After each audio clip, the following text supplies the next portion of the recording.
देखने कल वाले लेक्चर में मैंने आपको बताया था कि एनिमल्स को हम दो ग्रुप में डिवाइड करते हैं। एक ओस्मो रेगुलेटर्स होते हैं और एक ओस्मो कन्फर्मर होते हैं। ओस्मो कन्फर्मर तो आइसोटोनिक होते हैं, उनको तो कोई प्रॉब्लम नहीं होता वाटर लॉस का या वाटर गेन का। प्रॉब्लम जो फेस करनी पड़ती है वो किसको करनी पड़ती है? ओस्मो रेगुलेटर्स को जो है वो प्रॉब्लम फेस करनी पड़ती है। अब हमने ये देखना है, ओस्मो रेगुलेटर जो हैं उनमें सबसे पहले देखेंगे जो फ्रेश वाटर एनिमल्स होते हैं उनको कौन कौन सी प्रॉब्लम जो है वो फेस करनी पड़ती हैं।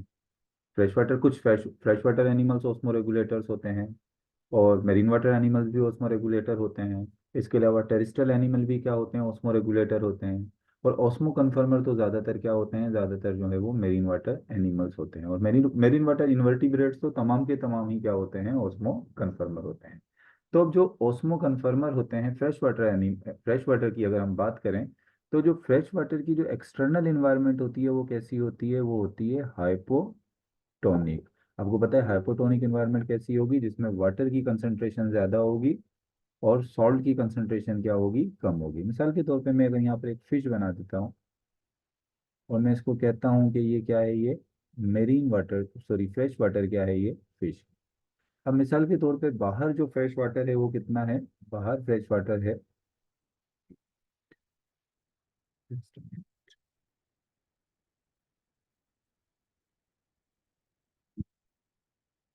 अगर मैं जो फ्रेश वाटर की इन्वायरमेंट होती है मैंने आपको बताई कैसी होती है? हाइपोटोनिक होती है।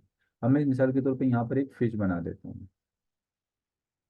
अब बाहर जो है, बाहर जो वाटर है वो कितने परसेंट है? 95% वाटर है और 5% क्या है? सॉल्ट। तो अब देखें वाटर की कंसंट्रेशन ज़्यादा है और सॉल्ट की कंसंट्रेशन क्या है? कम है। तो बाहर का इन्वायरमेंट कैसा हो गया इसका? हाइपोटोनिक। और ये फिश के अंदर जो सॉल्ट है, से फॉर एग्जांपल फिश के अंदर जो वाटर है वो कितने परसेंट है?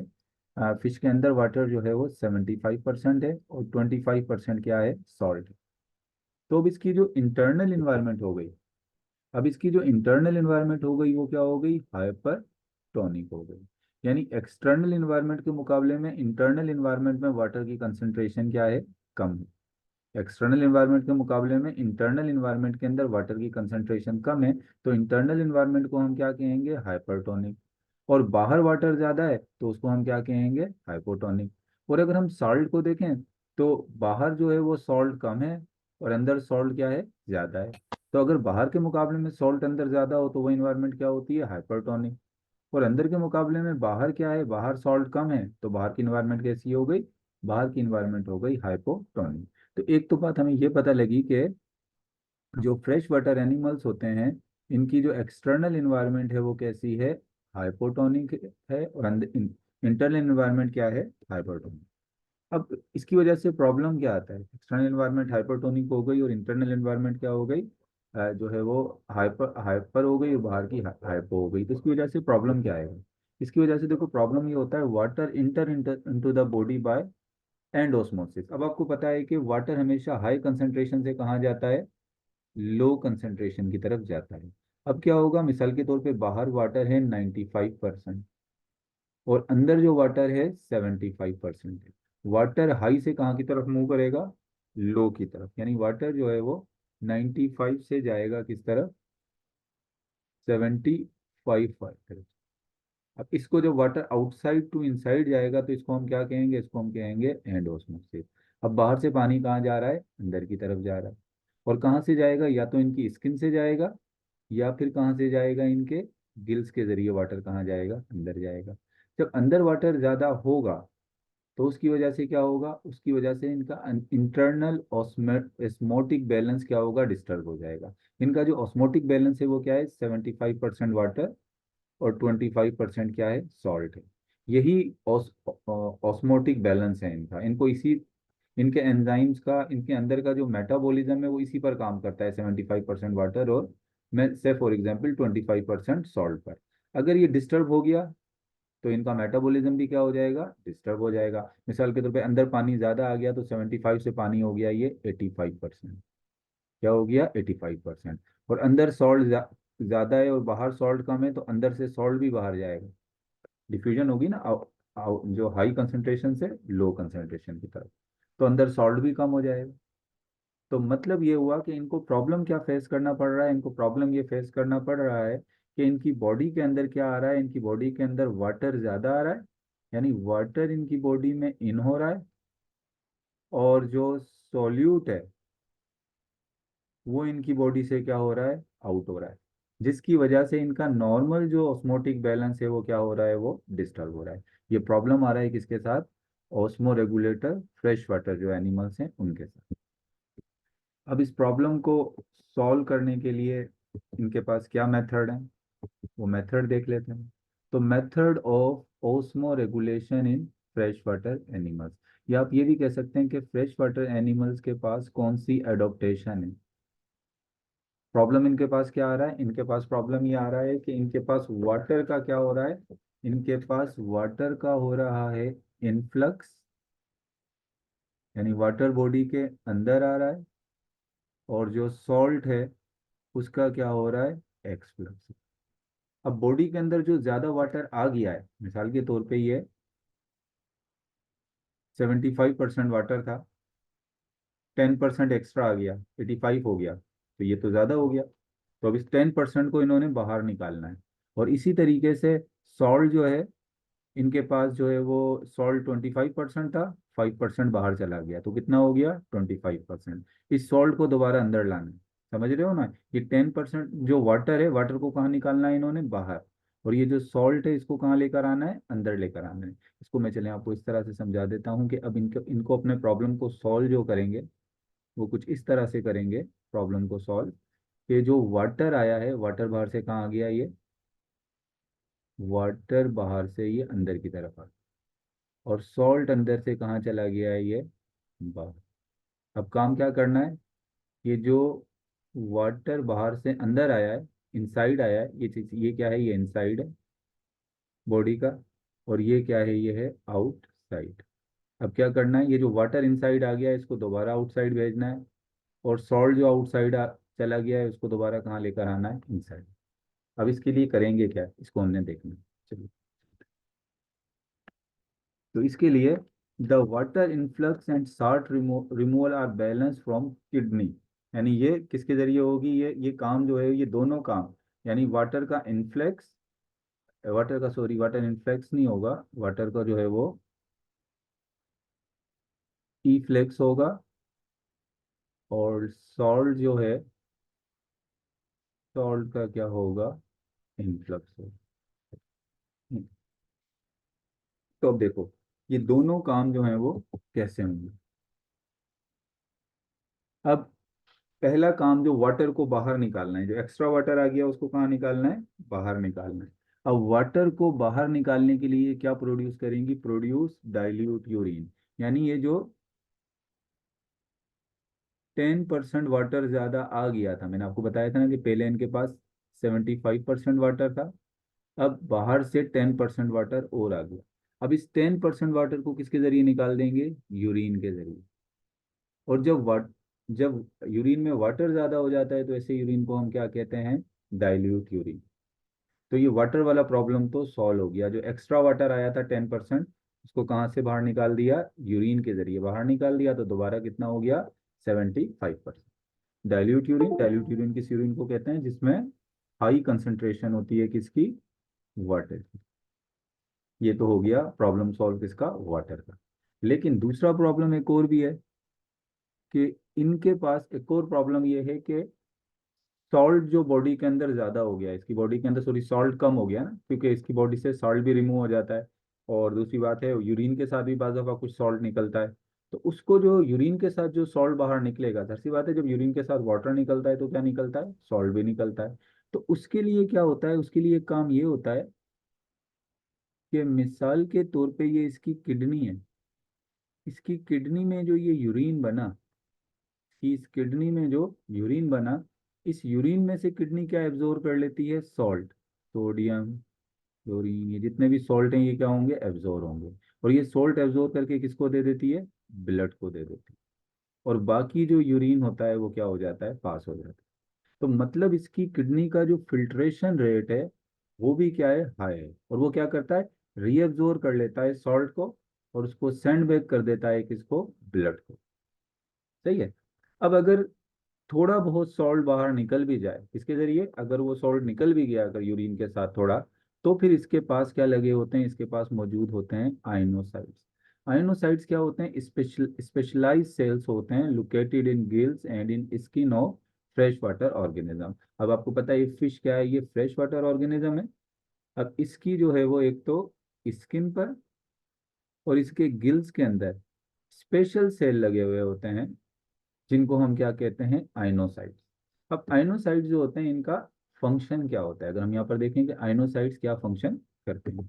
आइनोसाइट्स के एक तो फंक्शन आइनोसाइट्स का क्या होता है, actively extract sodium and chlorine and calcium from external medium, यानी एक्सटर्नल मीडियम यानी बाहर जो सोडियम है, क्लोरीन है, कैल्शियम है, ये क्या है, ये भी तो सब क्या है, सॉल्ट है ना ये।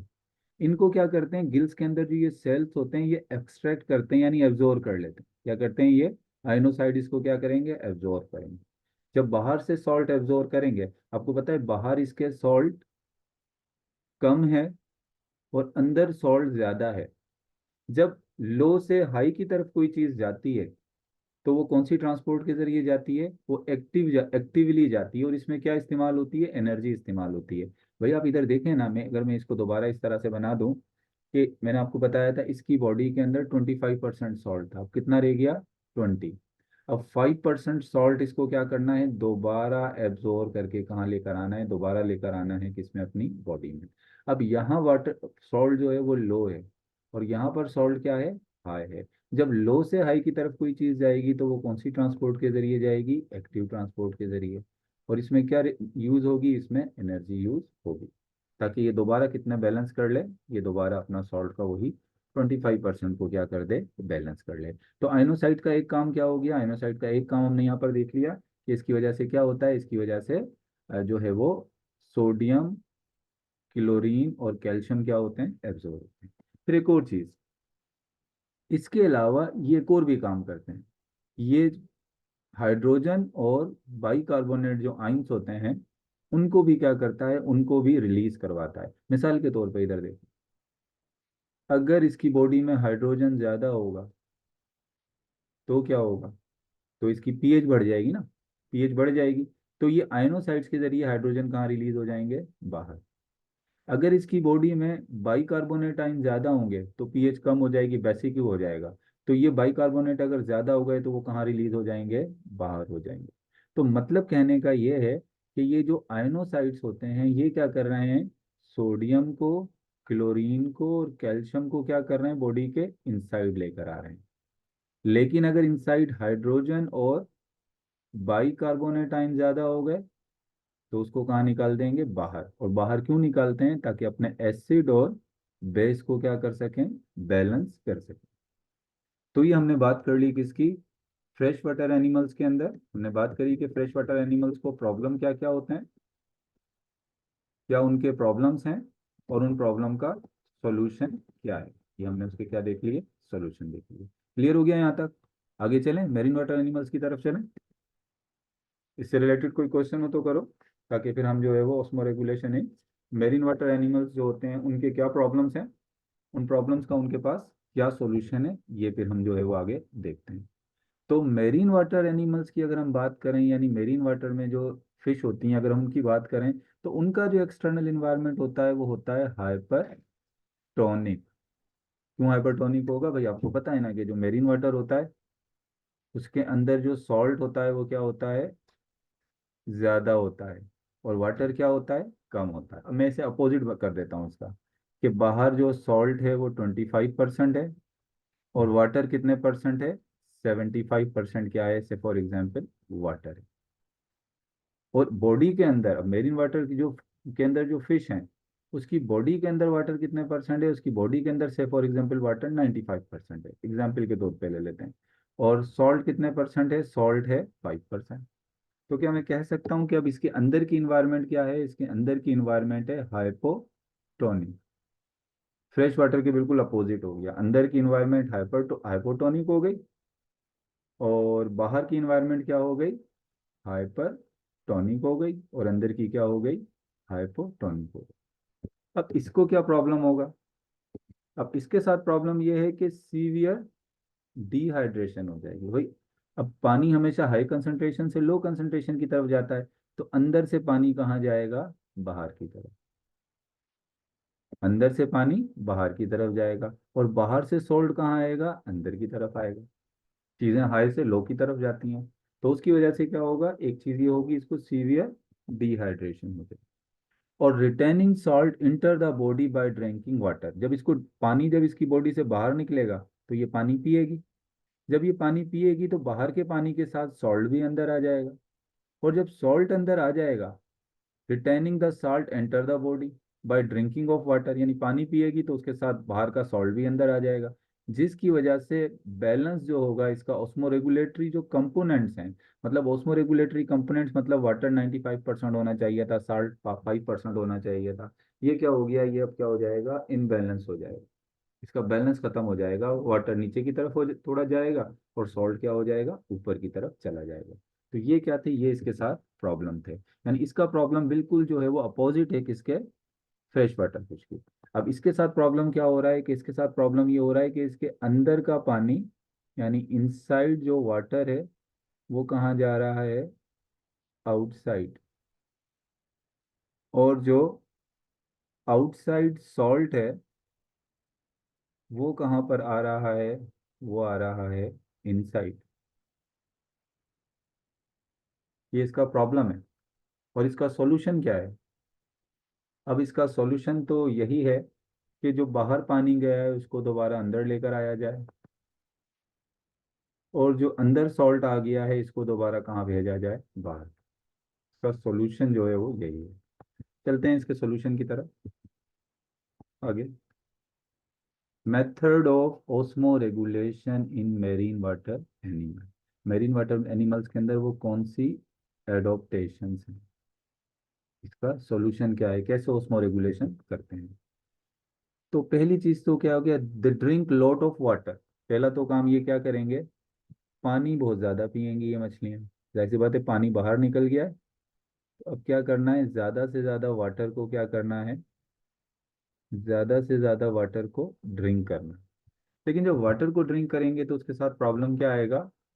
कि वाटर के साथ क्या आ जाएगा? सॉल्ट भी आ जाएगा।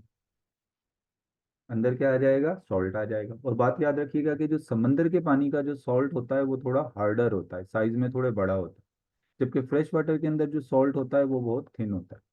अक्सर होता है ना, हम जब समंदर के पानी को जो सुखाते हैं तो उससे जो है वो ड्राई करते हैं तो उससे हमें सॉल्ट मिल जाता है, सोडियम और क्लोराइड मिलता है, ये सॉल्ट, क्योंकि उसके पास सॉल्ट क्या होता है? हार्ड होता है।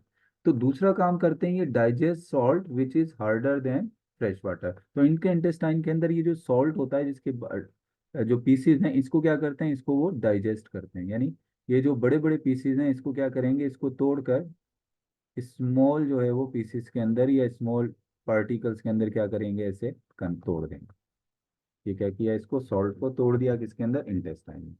उसके बाद फिर क्या होता है? ये जो मेरीन वाटर बोनी फिशेज हैं, जो बोनी फिश आपको पता है जिनका स्केलेटन किसका बना हुआ होता है? बोन्स का बना हुआ होता है। एक बात याद रखिएगा, जो फ्रेश वाटर होता है, फ्रेश वाटर के अंदर तो सिर्फ बोनी फिशेज ही होती हैं। फ्रेश वाटर में कौन सी फिश होती हैं? Bony fish.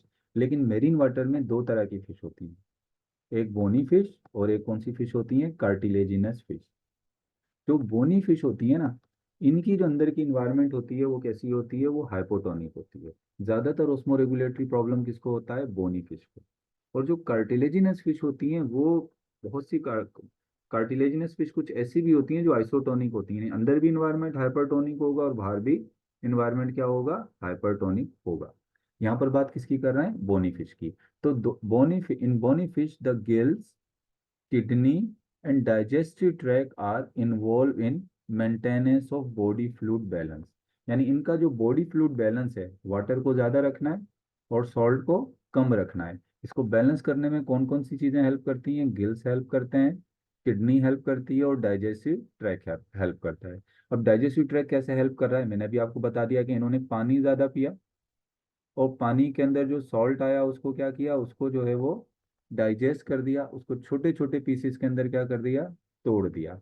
तो these fishes are capable of digesting marine salt, यानी इनके पास क्या होता है? मेरीन सॉल्ट क्या हो जाता है? डाइजेस्ट हो जाता है। Which are added in their blood along with water. अब ये जो होगा, ये डाइजेस्टिव जो इनका ट्रैक्ट है, इसी से जो है ये सॉल्ट और वाटर किस में चला जाएगा, ब्लड में। सॉल्ट और वाटर कहाँ चला गया, किसके अंदर, ब्लड में। अब वाटर को तो ब्लड में रखना ही है, क्योंकि अपनी कंडीशन को क्या रखनी है, हाइपोटोनिक रखना है। अब ये जो सॉल्ट ब्लड में जाता है, इस सॉल्ट को कहाँ से रिमूव कर देते हैं, ये सॉल्ट जो ब्लड में जाता है, उसके बाद ये सॉल्ट जाता है गिल्स की तरफ। सॉल्ट किसकी तरफ जाता है, गिल्स की तरफ। गिल्स के अंदर लगे होते हैं सॉल्ट ग्लैंड, और सॉल्ट ग्लैंड से ये सॉल्ट कहाँ निकल जाता है, बाहर। यानी पहले सॉल्ट किस में आया, इंटेस्टाइन में आया। इंटेस्टाइन में सॉल्ट को क्या किया, तोड़ दिया। तोड़ने के बाद कहाँ भेज दिया, ब्लड में। ब्लड से कहाँ भेजा, गिल्स की तरफ। और गिल्स में जो सॉल्ट ग्लैंड थे, उन्होंने क्या किया, इस सॉल्ट को कहाँ निकाल दिया, बॉडी से बाहर निकाल दिया। एक तरीका आपको पता लग गया कि सॉल्ट को बॉडी से बाहर कैसे निकालें। और एक और चीज भी इनके पास होती है, रेक्टल ग्लैंड। लेकिन एक बात याद रखें, आपकी बुक में रेक्टल ग्लैंड बोनी फिशेज में दिया है, लेकिन बोनी फिशेज में रेक्टल ग्लैंड नहीं होता। रेक्टल ग्लैंड होता है कार्टिलेजिनस फिश में, बोनी फिश में नहीं होता। बोनी फिश तो ज्यादातर सॉल्ट को निकालती है, एक तो गिल्स के जरिए, और दूसरा जो है वो किडनी भी इसमें इन्वॉल्व होती है, लेकिन ज्यादातर वो गिल्स के जरिए सॉल्ट को निकालती है। अच्छा, अब इधर देखें, प्रोड्यूस। अब एक और चीज हो गई, प्रोड्यूस कंसंट्रेटेड यूरिन। अब क्या मतलब हो गया कि प्रोड्यूस कंसंट्रेटेड यूरिन। अब ये जो बोनी फिश होती हैं क्या करती हैं, एक तो सॉल्ट को कहाँ से निकाला इन्होंने, एक तो सॉल्ट जो बॉडी में आ गया था वो ब्लड में गया और निकाल दिया गिल से। और दूसरा जो इनकी किडनी होती है, इनकी किडनी में जो है वो सॉल्ट जाता है ब्लड से, जो है सॉल्ट कहाँ जाएगा, किडनी में। नहीं, किडनी ज़्यादा से ज़्यादा ब्लड से सॉल्ट को क्या करेंगी, एब्जॉर्ब करेंगी। और इस सॉल्ट को किसके साथ रिलीज कर देंगी, यूरिन के साथ। और ऐसा यूरिन जिनमें सॉल्ट की कंसंट्रेशन हाई होती है, जिसमें क्या होता है, हाई सॉल्ट होता है, सॉल्ट ज़्यादा होता है, तो ऐसे यूरिन को हम क्या कहते हैं, कंसंट्रेटेड यूरिन। जो फ्रेश वाटर फिश होती थी वो कौन सा वाला यूरिन सिक्रीट कर रही थी, डाइल्यूट, जिसमें वाटर की कंसंट्रेशन ज़्यादा थी। लेकिन ये जो मेरीन वाटर फिश हैं, ये कौन सा यूरिन सीक्रेट कर रही हैं, ये कंसंट्रेटेड यूरिन सीक्रेट कर रही हैं। कंसंट्रेटेड यूरिन के अंदर क्या क्या होगा, सोडियम ज़्यादा होगा, क्लोरीन ज़्यादा होगा, कैल्शियम होगा, ये सब चीज़ें इनके यूरिन से जो है वो रिलीज होगी। तो इट वाज द अडोप्टेशन और osmo regulation in marine water fishes. तो मैंने क्या बताया, मेरीन वाटर फिशेस के अंदर वाटर प्लस सॉल्ट, ये दोनों कहाँ पर आए गए, इनके इनके आ गए इंटेस्टाइन। फिर इंटेस्टाइन से क्या हुआ, वाटर और सॉल्ट क्या हो गए, एब्जॉर्ब होकर कहाँ पर आ गए, ये आ गए ब्लड में। और ब्लड से जो ये, सॉरी, सॉल्ट था जो यार, सॉल्ट को भेज दिया गया किस तरफ, गिल्स के की तरफ, ताकि ये गिल्स से होता हुआ कहाँ निकल जाए, आउटसाइड जाए। गिल्स के अंदर क्या थे, सॉल्ट ग्लैंड थे। और दूसरा सॉल्ट को कहाँ भेजा गया, किडनी की तरफ, ताकि किडनी में ये किसके साथ निकल जाए, यूरिन के साथ बॉडी से बाहर निकल जाए। आई होप ये चीज़ आपको क्लियर हो चुकी होगी। रेक्टल ग्लैंड होते हैं कार्टिलेजिनस फिश के पास। जब कार्टिलेजिनस फिश में सॉल्ट कुछ ज़्यादा ही हो जाता है, रिक्वायरमेंट से कुछ ज़्यादा ही सॉल्ट हो जाता है, तो फिर वो इस रेक्टल ग्लैंड को इस्तेमाल करती हैं, किसको निकालने के लिए, सॉल्ट को निकालने के लिए। तो आपने मुझे बता देना, ये मेरीन वाटर जो है वो एनिमल, ये आपको क्लियर हो गया है। आप ज़्यादातर आपकी बुक के जो है वो पॉइंट्स मैंने यहाँ पढ़ लिए हैं, सिन बोर्ड की बुक के। मेरीन वाटर एनिमल से रिलेटेड कोई, ऑस्मो रेगुलेशन से रिलेटेड कोई क्वेश्चन तो नहीं है। आगे चलें, आगे चलें, टेरिस्टल एनिमल की तरफ जाएंगे अभी।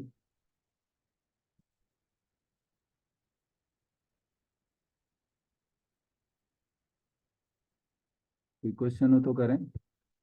टेरिस्टल एनिमल की बात करेंगे।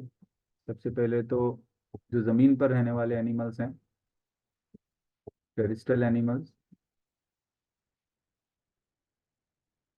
टेरिस्टल एनिमल्स की अगर हम बात करें तो जो टेरिस्टल एनिमल की जो एक्सटर्नल इन्वायरमेंट होती है,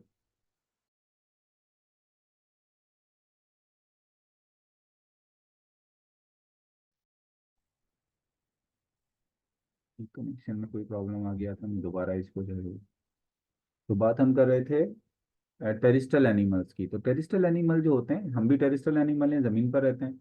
तो हमारी जो एक्सटर्नल इन्वायरमेंट है हाइपरटोनिक है, क्योंकि पानी इतना तो इसमें नहीं होता, हाइपरटोनिक है।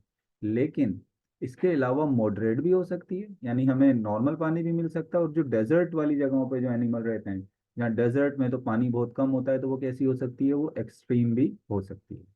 और हमारी जो इंटरनल इन्वायरमेंट होती है वो कैसी होती है, हाइपोटोनिक। यानी हम अपनी बॉडी के अंदर वाटर को रखते हैं, हमारी बॉडी में वाटर जो है वो एक्सटर्नल इन्वायरमेंट के मुकाबले में क्या होता है, ज़्यादा होता है। तो हमारी जो एक्सटर्नल इन्वायरमेंट है वो कैसी है, वो है हाइपोटोनिक। टेरेस्ट्रियल एनिमल्स की इंटरनल इन्वायरमेंट हाइपोटोनिक और एक्सटर्नल इन्वायरमेंट क्या है, हाइपरटोनिक। जो कि मॉडरेट भी हो सकती है, नॉर्मल भी हो सकती है, और बहुत क्या हो सकती है, एक्सट्रीम भी हो सकती है। एक्सट्रीम की जगह हम बात करें तो एक्सट्रीम में क्या आ जाता है, डेजर्ट्स। अब प्रॉब्लम क्या है इनके साथ, तो एक तो होता है प्रॉब्लम जो है, पर्सपायर्ड जो करते हैं। पर्सपायर्ड का मतलब हो गया आपकी पसीने से हमारी बॉडी से वाटर एवोपरेट होता है। जब हमारी बॉडी से वाटर एवोपरेट होता है तो क्या होती है, उससे एक तो हो सकती है डिहाइड्रेशन, यानी जब आपको पसीना आता है तो उससे डिहाइड्रेशन भी होती है, और उसके साथ क्या होता है, लॉस ऑफ। ये दो चीजें प्रॉब्लम है। दो प्रॉब्लम एनिमल्स को फेस करने पड़ते हैं, जो जमीन पर रहने वाले एनिमल्स हैं। अगर बाहर बहुत ज्यादा गर्मी होगी और तो आपकी बॉडी के अंदर का वाटर जो है वो कहाँ जाएगा, बाहर की तरफ एवोपरेट करेगा।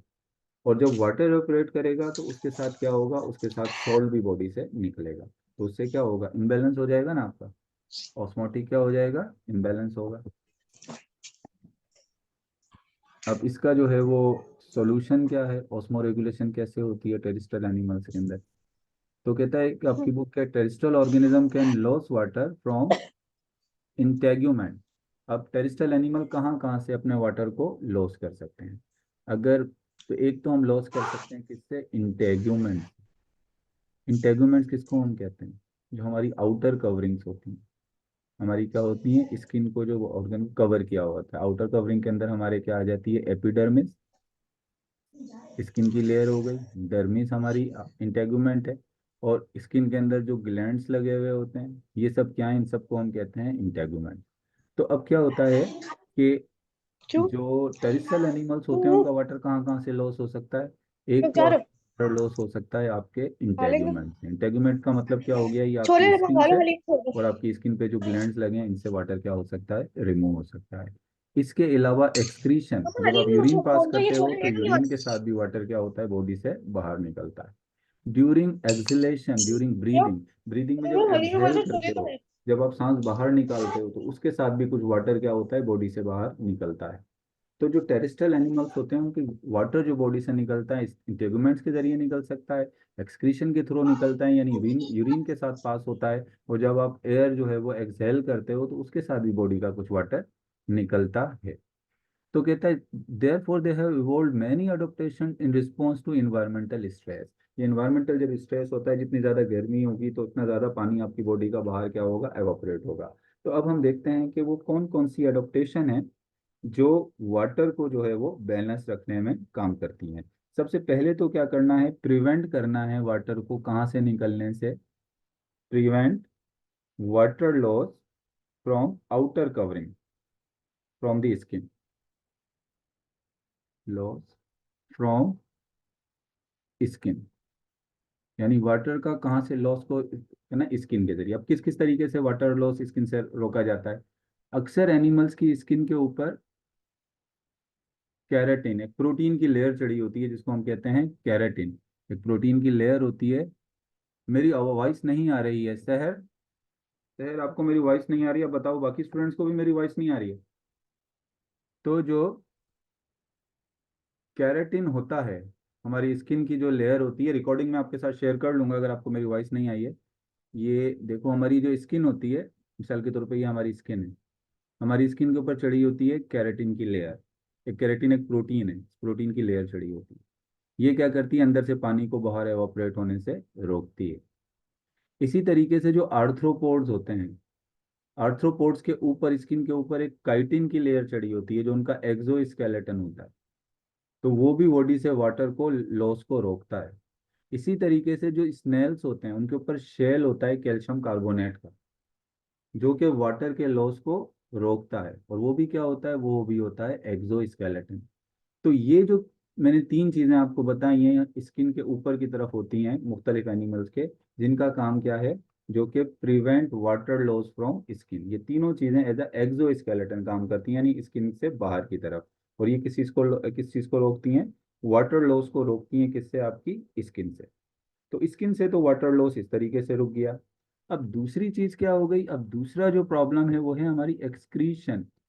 यूरिन के जरिए भी जो है वो वाटर हमारा पास आउट होता है। किसके जरिए? एक्सक्रीशन के जरिए भी वाटर क्या होता है? पास आउट होता है। इसको कैसे रोका जाएगा? तो कुछ एनिमल्स, ऐसे एनिमल्स जो बहुत ऐसी जगह रहते हैं जहाँ पर पानी बहुत कम होता है, तो उनका जो एक्सक्रीटरी प्रोडक्ट होता है वो होता है यूरिक एसिड। और आपको पता है यूरिक एसिड को बॉडी से निकलने के लिए बहुत कम पानी चाहिए होता है। यूरिक एसिड एक ऐसा एक्सक्रीटिव प्रोडक्ट है जिसको बॉडी से निकलने के लिए बहुत कम पानी जो है वो चाहिए होता है। तो इसी वजह से बहुत से एनिमल्स का एक्सक्रीटरी जो प्रोडक्ट होता है, नाइट्रोजनस वेस्ट जो है वो यूरिक एसिड होता है, ताकि इससे पानी क्या हो? कम जो है वो रिलीज हो। इसके अलावा हमारी बॉडी के अंदर भी क्या होता है कि reabsorption of water bye kidney. तो हमारी भी किडनी के अंदर से बहुत सा वाटर जो है वो जो यूरिन के साथ पास होता है, वो क्या होता है? रीएब्जॉर्ब हो जाता है। यानी ज्यादा यूरिन के साथ पास नहीं होता, वो क्या हो जाएगा? वो रीएब्जॉर्ब जो है वो हो जाता है। एक तो ये तरीका हो गया कि एक्सक्रीशन के से पानी को कम रोका, कम एक्सक्रीशन से जो है वो के जरिए हमारा पानी लॉस ना हो। अच्छा, कुछ एनिमल्स ऐसे होते हैं, कुछ जो डेजर्ट एनिमल होते हैं। डेजर्ट में तो आपको पता है पानी बहुत कम होता है। डेजर्ट एनिमल में जैसे कैंगरू हो गया, रेट हो गया, ये क्या करते हैं? ये यूज करते हैं, यूज मेटाबॉलिक वाटर। रेट हो गया, कैंगरू जो है, ये बहुत अरसे तक जो है बगैर पानी के जिंदा रह सकते हैं। तो कैसे जिंदा रह सकते हैं? तो यूज मेटाबॉलिक वाटर। अब मेटाबॉलिक वाटर का मतलब क्या है? इनकी बॉडी के अंदर जो कार्बोहाइड्रेट ये जमा करके रखते हैं, कार्बोहाइड्रेट और फैट जो अपनी बॉडी में जमा करते हैं, उसके ब्रेक डाउन से, उसके मेटाबॉलिज्म से क्या रिलीज होता है? वाटर। और वही वाटर फिर क्या करते हैं? ये यूज करते हैं। यानी इनको पानी बाहर से लेने की जरूरत नहीं होती। ये जो सीड्स खाते हैं दरख्तों के, इस तरह की जो चीजें उन्हीं सीड्स का जो बॉडी के अंदर जब उनके जो फैट होता है, तो उसको क्या करते हैं? उसको जो स्टोर करते हैं, वो जो फैट की ब्रेक डाउन होती है, जो सेलुलर रेस्पिरेशन होती है उसके दौरान जो ऑक्सीडेशन होती है, उसमें जब ये फैट ब्रेक डाउन होती है, तो उससे क्या रिलीज होता है? उससे वाटर रिलीज होता है। और उसी वाटर को क्या करते हैं? ये यूज करते हैं। तो ये एनिमल के अंदर एक स्पेशल एडोप्टेशन है कि ये किसको यूज करते हैं? ये यूज करते हैं मेटाबॉलिक वाटर। अच्छा, एक और टर्म है जो आपने यहाँ पर देख लेनी है, याद रखना है, एनहाइड्रोबायोसिस। जो डेजर्ट्स एनिमल होते हैं, उनके पास वाटर को रिटेन करने के लिए और एक्सट्रीम जो डिहाइड्रेशन होती है उससे बचने के जो फिजियोलॉजिकल और जो बिहेवियरल मैकेनिज्म होता है, उसको हम क्या कहते हैं? उसको हम कहते हैं एनहाइड्रोबायोसिस। अभी मैंने जो आपको रेड की और कैंगरो की मिसाल दी है, इवन कैमल्स भी इसमें आ जाएंगे। तो वो किस तरीके से अपनी बॉडी के मेटाबॉलिक वाटर को इस्तेमाल कर रहे हैं, ये प्रोसेस क्या कहलाएगा? एनहाइड्रोबायोसिस। कुछ डेजर्ट्स एनिमल्स ऐसे होते हैं जो दिन के टाइम निकलते नहीं हैं, क्योंकि दिन के टाइम ज़्यादा गर्मी होती है। तो वो कब निकलते हैं? रात के टाइम अपने बिलों से निकलते हैं, ताकि बॉडी से वाटर कम जो है वो लॉस हो। तो ये एक बिहेवियर मैकेनिज्म है।